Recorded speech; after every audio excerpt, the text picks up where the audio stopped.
Naglabas nga na naman kami ng bagong menu at grabe mga ka-OAT. Hoy, ang sarap! Hello mga ka-OAT! It's your girl Remrem at andito na naman tayo sa panibagong ganap ng OAT na to. Hoy, gusto niyo yun? Gusto ko yun! At yun na nga mga ka-OAT, grabe, vlog 21 na tayo ngayon. Grabe, napakabilis, parang bukas 100 vlogs na tayo. Hoy, gusto niyo yun? Gusto ko yun! Pero ayun na nga mga ka-OAT, di ba nga, daily vlog tayo, pero ang OAT na to ay hindi talaga nakakapag-upload ng video dahil sobrang busy at ang daming ganap lagi. Lalo na nga ngayon mga ka-OAT na nagdadagdag talaga kami ng paninda, kaya naman sobrang busy ang mga OAT na to. Ewan ko na lang talaga kung hindi pa yumaman ang mga to. Hoy, sa sobrang dami na nga namin paninda mga ka-OAT, hindi na talaga namin alam kung paano namin hahatiin yung mga sarili namin. Imagine mo mga ka-OAT, meron kami mga fishball, kikiam, kwek-kwek, siomai, cheese stick, fries, tapos may silog pa, tapos may nachos pa, tapos may pancake at waffle pa. Hoy, ano ba pwedeng itinda? Ilahat na kaya natin. Mga ka-OAT, nakakatuwa lang talaga kapag marami tayong paninda, mas marami ring choices ang mga suking OAT na to. Iba yung feeling na nakikita mong aliw na aliw sila sa pagpili kung alin ang bibilhin nila. Alam mo yung parang mini tiyanggi na sa dami ng pagpipilian. Kaya dapat lagi tayong may bagong stocks kasi yan ang gusto ng mga suking OAT na yan. Yung may bago,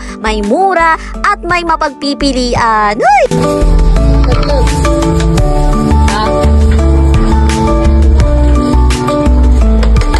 Ano lang mo, Jen?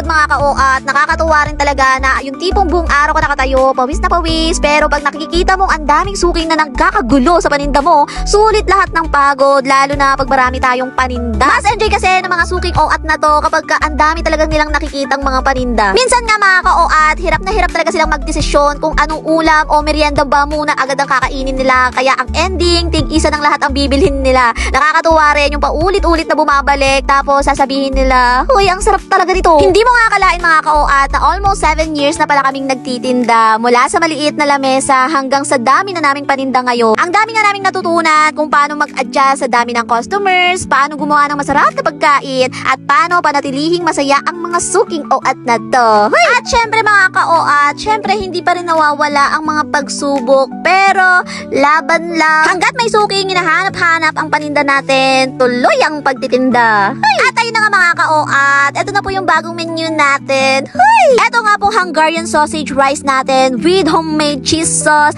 at itong Papsi chicken rice natin with homemade cheese sauce. Hoy! Ang sarap! Syempre mga ka-OAT, eto na talaga yung best part natin kapag naglalabas kami ng bagong paninda. Syempre, ang mga OAT na to ang unang titikim. Hoy! Saktong-sakto niyan mga ka-OAT, hindi pa talaga kami nagtatanghalian yan. Abay, todo la fangs na ang mga OAT na yon. Hoy! Grabe mga ka-OAT, yung homemade cheese sauce talaga ang nagdala dyan. Ang sarap, grabe. Uy, perfect na perfect nga to mga ka-OAT. Lalo na ngayon, magpapasko, magde-December, ay talaga namang papaldo na naman ang mga OAT na to. Kaya naman, todo push talaga kami kung ano pa yung pwedeng itinda. Pero bago nga muna ang lahat mga ka-OAT, at eto, dumating na yung in-order ko para dito sa paninda namin. Nakita nga lang ito ng asawa ko sa online at pina-order niya sa akin dahil perfect na perfect daw to, lagayan ng mga pancake, waffle, at iba pa para kitang-kita daw yung mga paninda niya. Ang ganda nga nito mga ka-OAT kasi clear na clear siya at transparent talaga. Tapos alam nyo mga ka-OAT, pwede rin to sa kwarto eh. Pwede nyo lagyan ng lipstick, makeup, or mga anik-anik nyo sa kwarto. Kasi ang ganda niya. At ayun na nga mga ka-OAT, ina-assemble ko na siya para makita nyo. At pagpasensyahan nyo na yung tiyan ko, ay sadyang busog lang ho. Huy, nahirapan nga ang OAT na to sa pag-assemble dyan. Pero eto na po yung buo. At wow, super ganda. O diba mga ka-OAT, ang lakas maka-aesthetic, tas may pa-door pa. Uy! O siya mga ka-OAT, ako'y magpapahinga na po. Pasensya na. At ngayon lang nakapag-upload. At ngayon lang kasi ako nagkaroon ng time mag-voice over.